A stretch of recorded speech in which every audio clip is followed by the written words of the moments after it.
Hello guys, welcome back for another English lesson. Today we're going to be talking about the difference between the first and second conditional.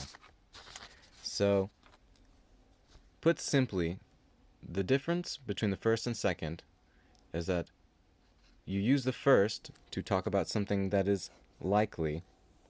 You use the second to talk about something that is unlikely. Now, I'll give you an example so that you can see what I mean.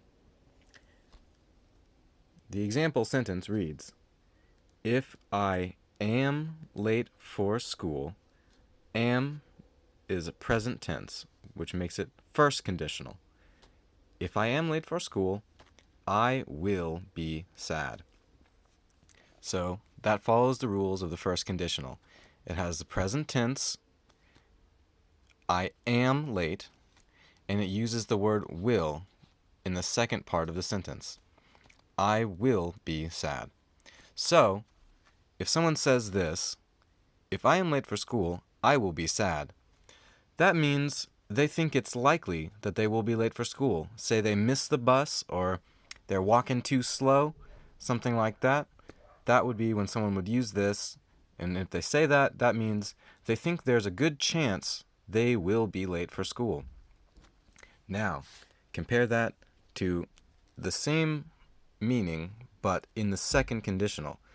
So that version would read, if I was late for school, I would be sad. So the difference here, was. Was is past tense. It happened in the past.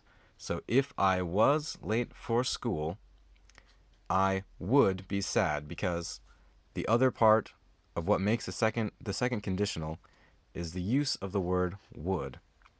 In comparison to the first one, present and will, the second conditional uses past tense and would. And so when you use the past tense and would to make the second conditional, that means you think what you're saying is unlikely. It could happen, it probably won't happen.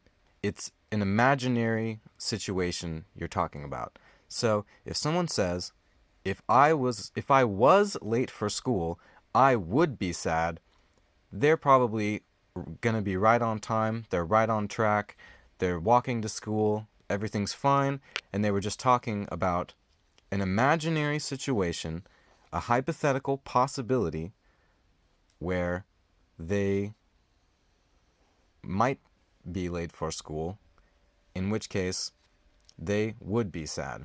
But they don't think they're going to be late.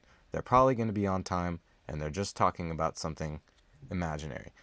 So thanks, guys. Thanks for paying attention. And we'll see you next time when we talk about the difference between the second and third conditional. All right.